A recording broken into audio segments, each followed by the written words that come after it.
ಶ್ರೀಮಾತ್ರೇ ನಮಃ. ಪುರುಷೋತ್ತಮ ಮಾಸ ಅಂದರೆ ಅಧಿಕ ಮಾಸ ಆಗಿರೋದ್ರಿಂದ ಜಗನ್ಮಾತೆಗೆ ಗೋವರ್ಧನಗಿರಿಯನ್ನು ಹಿಡಿದು ನಿಂತಿರುವಂತಹ ಅಲಂಕಾರದಲ್ಲಿ ನೀವು ದರ್ಶನ ಮಾಡ್ಬೋದು. ಅದರ ಜೊತೆಯಾಗಿ ಕೃಷ್ಣನ ಒಡನೆ ಗೋಪಿಕಾ ಸ್ತ್ರೀಯರು ಸುತ್ತಲೂ ನಿಂತಿರುವುದನ್ನು ನಾವು ನೋಡ್ಬೋದು. ಇವತ್ತಿನ ದಿನ ಜಗನ್ಮಾತೆ ಗೋಪಿಕಾ ಸ್ತ್ರೀಯರೊಡನೆ ಈ ಒಂದು ಗೋವರ್ಧನಗಿರಿಯನ್ನು ಹಿಡಿದು ನಿಂತು ನಮ್ಮೆಲ್ಲರನ್ನ ಆಶೀರ್ವದಿಸ್ತಾ ಇರೋದನ್ನು ದರ್ಶನ ಮಾಡ್ಬೋದು.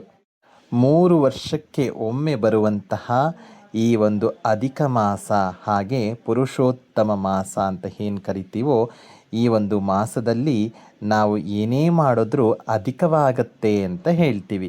ಅಂಥದ್ರಲ್ಲಿ ಈಗ ನೀವು ನೋಡ್ತಿರುವಂಥ 33 ಮಂಗಳ ದ್ರವ್ಯಗಳಿಂದ ದೇವಿಗೆ ಅರ್ಚನೆ, 33 ಆಭರಣಗಳಿಂದ ಅರ್ಚನೆ, 33 ರುದ್ರಾಕ್ಷಿಯಿಂದ ಅರ್ಚನೆ, 33 ಬಳೆಗಳಿಂದ ಅರ್ಚನೆ, 33 ಗೋಡಂಬಿಯಿಂದ ದೇವಿಗೆ ಅರ್ಚನೆ, 33 ಬಾದಾಮಿಯಿಂದ ದೇವಿಗೆ ಅರ್ಚನೆ, 33 ದ್ರಾಕ್ಷಿಯಿಂದ ದೇವಿಗೆ ಅರ್ಚನೆ, 33 ಏಲಕ್ಕಿಯಿಂದ ದೇವಿಗೆ ಅರ್ಚನೆ, 33 ರುದ್ರಾಕ್ಷಿಗಳಿಂದ ಅರ್ಚನೆ, 33 ಬಾರಿ ಕುಂಕುಮದಿಂದ ಅರ್ಚನೆ, 33 ಬಾರಿ ವಿಭೂತಿಯಿಂದ ಅರ್ಚನೆ, 33 ಕರಿಮಣಿಗಳಿಂದ ಅರ್ಚನೆ, 33 ಗೋಡಂಬಿಯಿಂದ ಅರ್ಚನೆ, 33 ಕಲ್ಲು ಸಕ್ಕರೆಗಳಿಂದ ಅರ್ಚನೆ, 33 ಲಕ್ಷ್ಮಿ ನೆಲೆಸಿರುವಂತಹ ಕಮಲದ ಬೀಜಗಳಿಂದ ಅರ್ಚನೆ, 33 ಬಿಳಿ ಗುಲಗಂಜಿಯಿಂದ ದೇವಿಗೆ ಅರ್ಚನೆ, 33 ಖರ್ಜೂರಗಳಿಂದ ಅರ್ಚನೆ,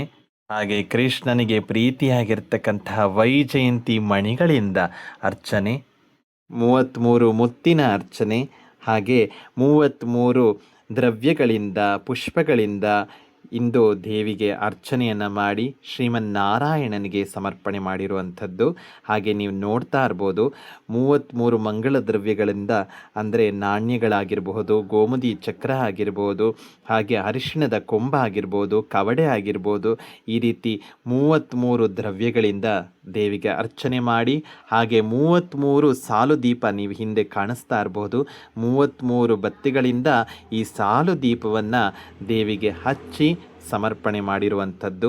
ಹಾಗೆ ಇದರಲ್ಲೆಲ್ಲ ಇನ್ನೊಂದು ಶ್ರೇಷ್ಠ ಏನಪ್ಪ ಅಂದರೆ 33 ದಾನವನ್ನು ಕೊಡೋದು.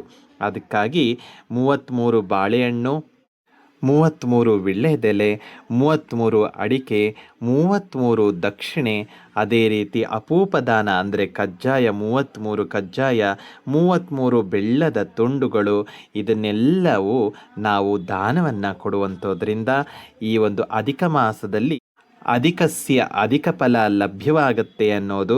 ಹಾಗೆ ಈ ರೀತಿ 33 ರಂಗೋಲಿಯನ್ನು ನಿತ್ಯವೂ ಬಿಡುವಂಥದ್ದು ಅಥವಾ ಒಂದು ದಿನ ಆದರೂ ಬಿಟ್ಟು ನಿತ್ಯ ಪೂಜೆ ಮಾಡುವಂಥದ್ರಿಂದ ಎಲ್ಲವೂ ಅಭಿವೃದ್ಧಿ ಆಗುತ್ತೆ ಅನ್ನೋ ಒಂದು ನಂಬಿಕೆಯಿಂದ ವರ್ಷದಲ್ಲಿ ಅಂದರೆ 3 ವರ್ಷಕ್ಕೆ ಒಮ್ಮೆ ಬರುವಂಥ ಈ ಅಧಿಕ ಮಾಸವನ್ನು ಎಲ್ಲರೂ ಆಚರಿಸಿ ಆ ಒಂದು ಶ್ರೀಮನ್ನಾರಾಯಣನ ಕೃಪೆಗೆ ನಾವೆಲ್ಲರೂ ಪಾತ್ರ ಆಗುವಂಥದ್ದನ್ನು ಮಾಡೋಣ. ನಮಗೆ 12 ಮಾಸಗಳು, 12 ಮಾಸಗಳಲ್ಲಿ ಪ್ರತಿಯೊಂದು ಮಾಸಕ್ಕೂ ಅದರದೇ ಆದಂಥ ದೇವತೆಗಳು ಇರ್ತಾರೆ.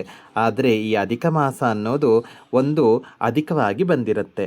ಆದ್ದರಿಂದ ಯಾವ ದೇವತೆಗಳು ಇದನ್ನು ಸ್ವೀಕಾರ ಮಾಡೋದಿಲ್ಲ. ಅಂತಹ ಸಮಯದಲ್ಲಿ ಶ್ರೀಮನ್ನಾರಾಯಣ ಇದನ್ನು ಸ್ವೀಕಾರ ಮಾಡಿದ್ದಕ್ಕೆ ಪುರುಷೋತ್ತಮ ಮಾಸ ಅಂತ ಕರಿತೀವಿ. ಆದ್ದರಿಂದ ಈ ಪುರುಷೋತ್ತಮ ಮಾಸವನ್ನು ನೀವೆಲ್ಲರೂ ಆಚರಿಸಿ ಎಲ್ಲರಿಗೂ ಒಳ್ಳೆಯದಾಗಲಿ. ಶ್ರೀಮಾತ್ರೇ ನಮಃ.